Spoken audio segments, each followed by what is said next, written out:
Welcome back, everyone, to the Case for Life podcast, where we help you think clearly on pro-life issues.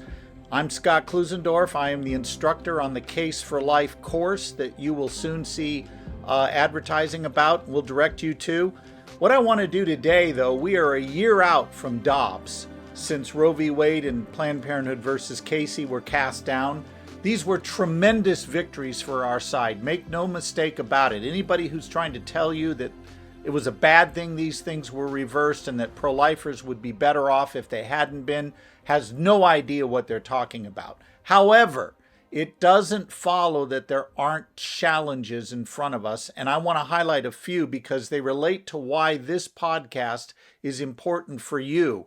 Whether you're a seminary student, a first-time pro-life lay leader, and you're just getting started, or maybe a high school teacher and you're thinking, how can I help my students think clearly about this issue? Here's why you being here is important in light of what's happened with Dobbs. Number one, the pro-life movement right now is being infiltrated by what I call poser pro-lifers. Let me define that so it doesn't sound just like I'm being pejorative. A poser pro-lifer is someone who claims to speak for our interests, but really they're pawns of the other side. They are people who look like pro-lifers, but they're actually not. And example after example of this comes to mind, especially in election season. And as we approach the 2024 presidential election, you will see posers crawl out of the woodwork in legion form. They will be all over the place. You won't be able to miss them. But what they tend to do is say things like, hey, don't vote pro-life. That's really not going to help the issue. Don't vote for pro-life candidates who truly oppose abortion. What you should do is vote for people who have a more general respect for life and who will put in place policies that make abortion rare. These are people who want to keep abortion legal through all 9 months of pregnancy, and they're trying to hit you with a carrot that says, hey, listen, if you bite here, we'll reduce abortion and make it less likely to happen because we'll implement programs that will make it less likely. But these are not people who want to protect unborn humans legally. They're actually faking on that. So we need to be on the watch for those people. And the way you recognize counterfeits is to be very clear on what the pro-life argument actually is. And that's what this podcast is about. Thinking clearly about the pro-life argument. You may remember in our last session, we gave you 3 key words: syllogism, syllogism, syllogism. Why? Because if you don't stay focused on the actual pro-life argument, people will lead you astray with all kinds of nonsense that has nothing to do with a point at hand. So we've got to watch out for posers. The second reason in light of Dobbs in a post-Roe world that we need a podcast like this, again, whether you're a student, a layperson, a professional pro-lifer, or maybe even a pastor, the truth is the public is not with us on the abortion issue. I want you to think with me for a moment since Dobbs. Since a year ago, every single time, without exception, that pro-life was put before the voters with a direct vote, we lost. Even in red states like Kentucky, Kansas, Montana. Heck, in Montana, we couldn't even get people to vote to protect babies who survive abortion procedures. That got voted down. Why? It's very easy why. At the worldview level, the public is not with the pro-life movement. They are actually against us. And this is a shock to many institutional pro-lifers who for decades taught that our biggest problem was judges who were activists and a hostile press. It goes way deeper than that. We don't have activist judges working against us anymore, and yet the public is clearly not with us. Now, whether that's because 50 years of abortion advocacy has had its impact, or we just haven't done our job getting our case out there, it really doesn't matter. The point is, if you are not equipped to make a case for life where you're at, you're not helping the cause. The days of saying we'll leave this to a small group of professional pro-lifers who will get it done for us. No, those days are so far over, forget it. We are in a new time where all hands need to be on deck. We need everyone contending for the pro-life view, and that means you, wherever you are, student, professional, whatever, we need you, all hands on deck.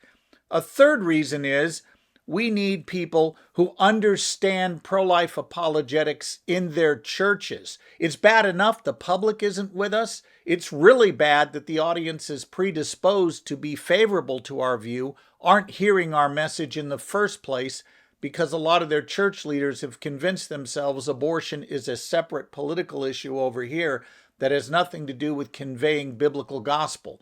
Nothing could be further from the truth, and we'll discuss that in this show as time goes on. Again, all of us have to be apologists now.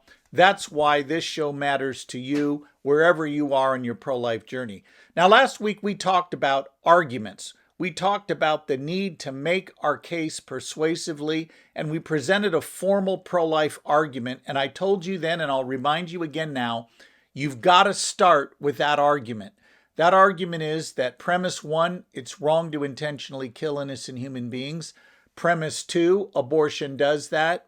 Therefore, abortion is wrong. Now, the thing about that syllogism, as we call it, is you can only refute it a couple of different ways. Number 1, you can show that the premises are false, that one or more of them is untrue, meaning the argument is unsound. Or you can show the conclusion doesn't logically follow, and therefore the argument is invalid. There is a third way you can refute it, which we're going to look at today. Show that the terminology is unclear, that the premises contain definitions that are not clear, or maybe they're equivocal. They can mean more than one thing.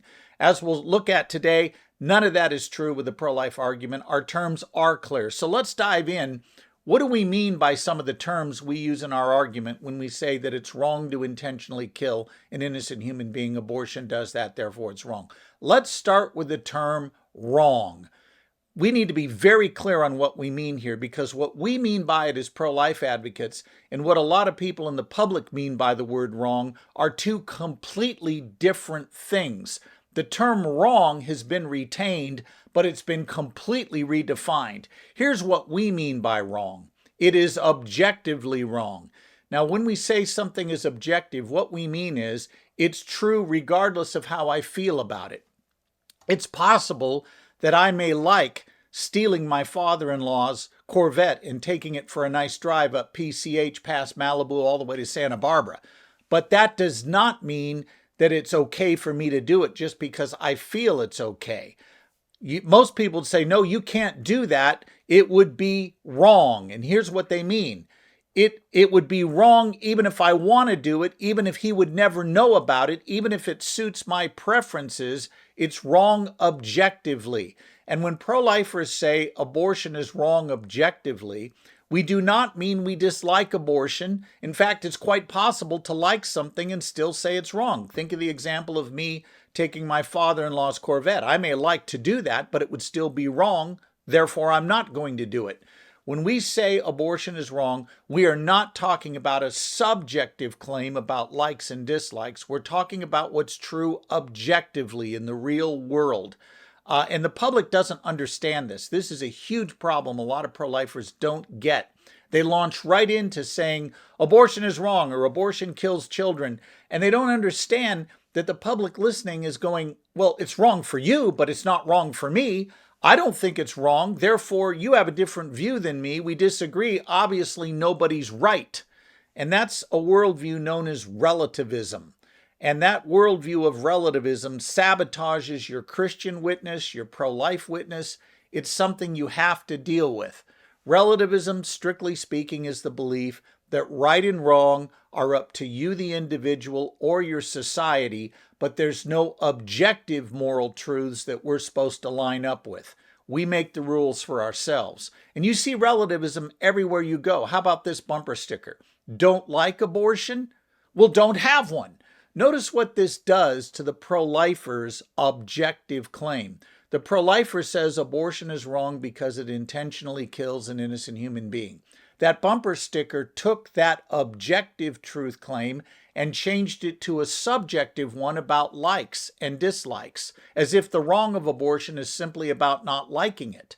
But that's not what the pro-lifer argued. And what our critics have done at that point is they have changed the kind of claim that we're making, and we need to call them out on it. You may need to stop and say, listen, I need to make an observation here. And quite frankly, it's one that you need to be aware of. I made an objective claim.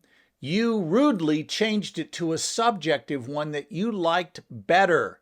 That's not fair. You need to let my claim stand on its own terms instead of redefining my terms and what I mean. You need to call people out on this. They're taking an objective claim and making it subjective into something they like better. This should not be allowed to fly. Another term we use in our debate is, what is abortion? What do we mean by abortion? Now, we defined it in our syllogism as the intentional killing of an innocent human being. But is that a fair way for us to define abortion? Because other people might say, well, it's just removing the products of conception, or it's just allowing a woman to exercise her right to choose. So where do we get off calling it the intentional killing of an innocent human being? And right here, I've got with me quotes from people on the other side that affirm our definition of what abortion is. So I'm going to read you some of these quotes. Pardon me while I put on my Elton John glasses to do it. These are my Dr. Zeke glasses. They're the only ones I have at the moment. So before you wonder if I've gone transgender on you or something, no, they just happen to be the cheap dollar readers you get at Dollar Tree. And I've got them all over the house because whenever I want to read something, I can't seem to find glasses. These are the only ones I could find, so you're stuck with them. All right. We defined abortion as the intentional killing of an innocent human being. But is that something we can logically hold on to? Well, I commend to your listening a definition of abortion from Dr. Warren Hearn. Now, Dr. Warren Hearn, if you're wondering who that is, he is the abortionist who wrote the book Abortion Practice. This book is the medical teaching text. I got it right over there on my shelf. That teaches abortion procedures. His clinic in Boulder, Colorado is without question the single most influential abortion clinic in the U.S. today, and Dr. Hearn is looked to as the leader in teaching abortion techniques. And here's what Dr. Hearn told a Planned Parenthood conference a while back. He said, and I'll quote him directly, "We have reached a point in this particular technology," meaning abortion procedures, "where there is no possibility of denying an act of destruction. It is before one's eyes." Now listen to this last sentence he puts in there. "The sensations of dismemberment flow through the forceps like an electric current."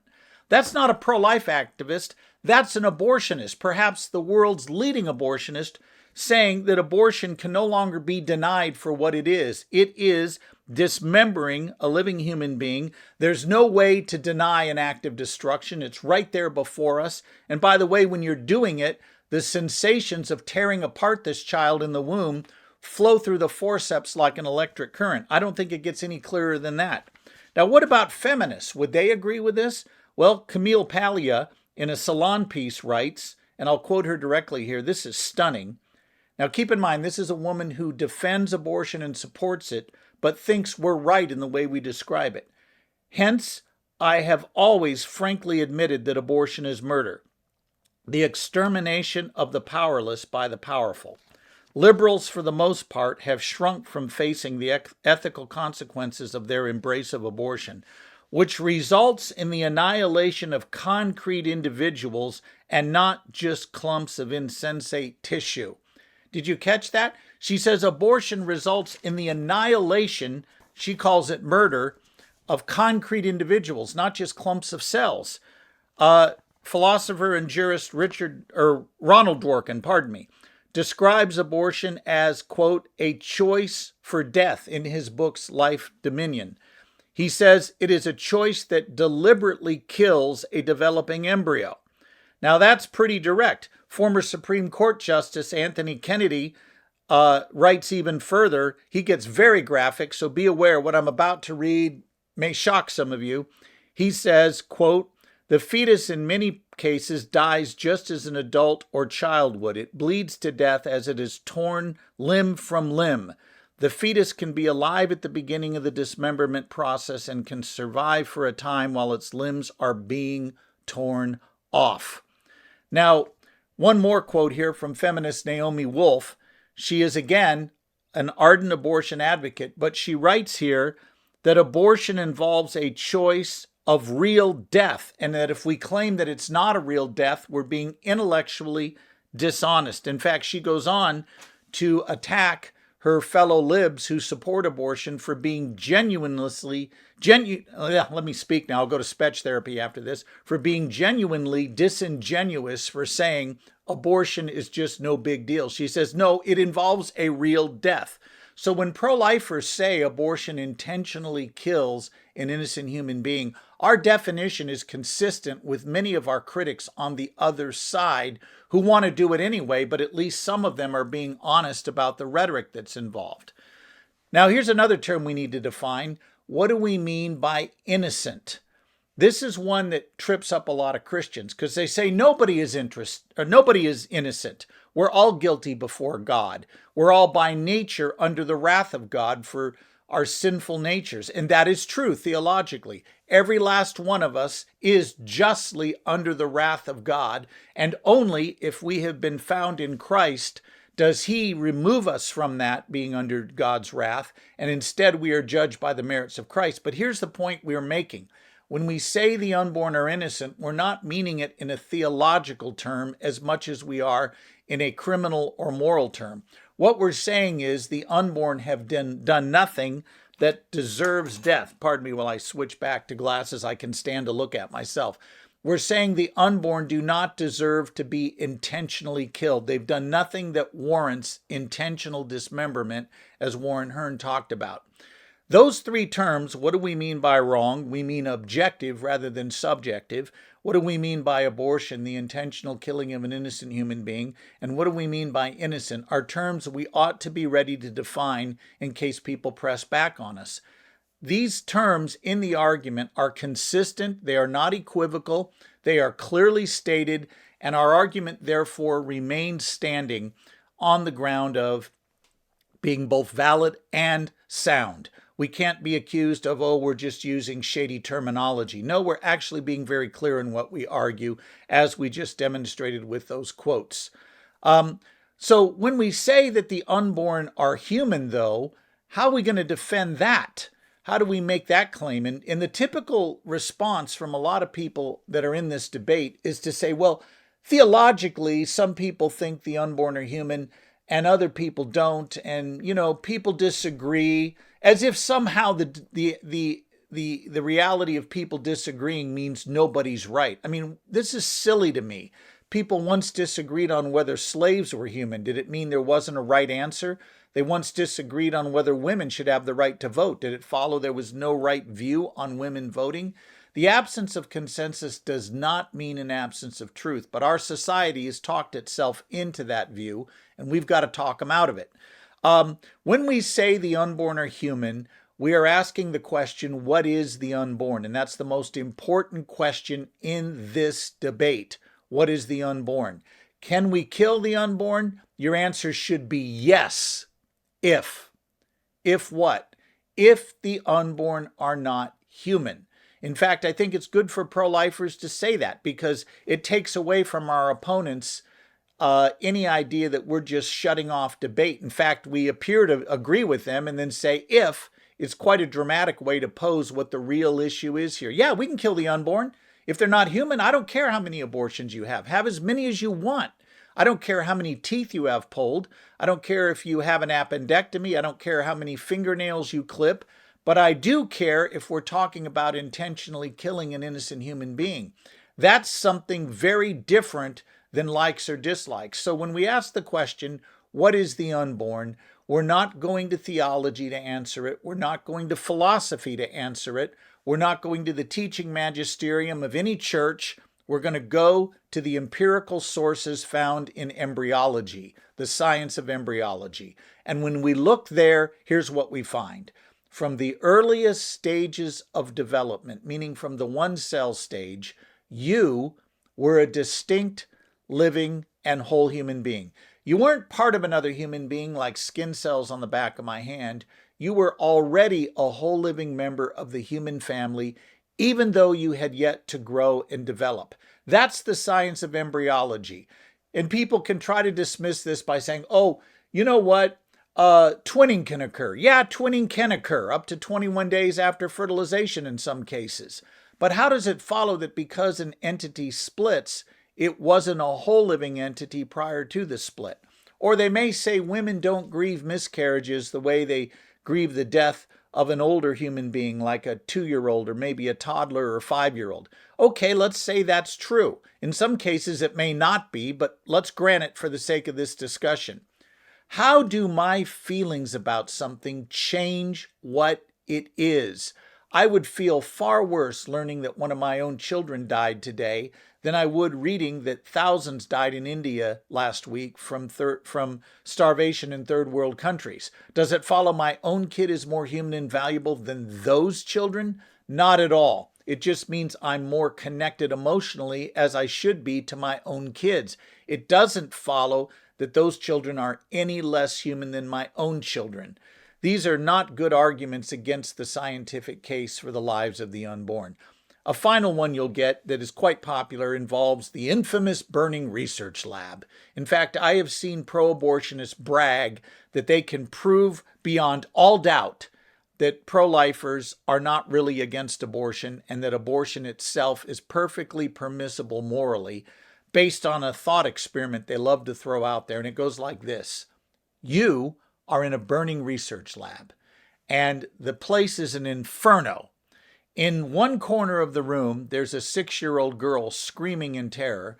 In the other corner of the room, on the other side of the room, is a vial full of 1,000 frozen embryos. You only have time to save the embryos or the 6-year-old. You do not have time to save both. Which are you going to save? Well, we're all going for the 6-year-old, and our critics say, see, even you don't think abortion is a big deal. You think it's okay because notice who you saved. You saved the 6-year-old, not the 1,000 embryos. And they think that this is a knockdown, slap-down conclusion that we cannot navigate our way out of. And it is anything but. It's actually a very bogus illustration, and I'll tell you why. Number one, notice what this thought experiment is about. It's not about who we get to kill. It's about who we ought to save. Abortion is not about who we save. It's about who we get to intentionally kill. So this whole thought experiment has nothing to do with the morality of abortion. It's speaking to the question, who ought we save, not who do we get to intentionally kill. Even if I did save, let's say the building were on fire and I could save you, or one of my own kids. Well, I'm going to save one of my own kids. But here's the thing. I won't shoot you on the way out. I will save my own kid first, but that doesn't give me license to intentionally kill you as I'm trying to make my escape. So this thought analogy just doesn't work. In fact, you could think of other examples. The Secret Service will take a bullet for the president, but not you, not me. Does it follow the president is more human and valuable than us simply because the Secret Service defends him and not us? No, it means that for the sake of the nation's well-being, the loss of the president is catastrophic in a way that the loss of you and I is not in terms of the overall nation's health and safety. But that doesn't mean that because they save the president instead of you, that you're less human and somehow less valuable. It just means the cost of losing the president is catastrophic for the nation, and that's why the Secret Service is there to make sure that doesn't happen. It speaks nothing about it being okay to intentionally kill you because the Secret Service would save the president first. These are very bogus arguments, but they come up all the time, and they don't refute the scientific view that the unborn are distinct, living, and whole human beings from the very outset. These are truths we need to be clear on. These are things we'll continue to discuss in the Case for Life podcast as we move along. Stay tuned. Next week, we'll dive into some of the philosophical defense for the pro-life view. There actually is one. Some people think we base our view totally on religion. That's not really true. We make a very sophisticated philosophic case, and we're going to make that next time we gather. For today, though, keep this in mind. In a post-Roe v. Wade world, you have a job to expose posers, a job to make your case persuasively as an apologist, because we're all apologists now, and you have a job, as do I, to make sure our churches are properly informed on this issue. All of these things will be things we help train you on as our episodes continue. Thank you for tuning in today. Look forward to seeing you next time.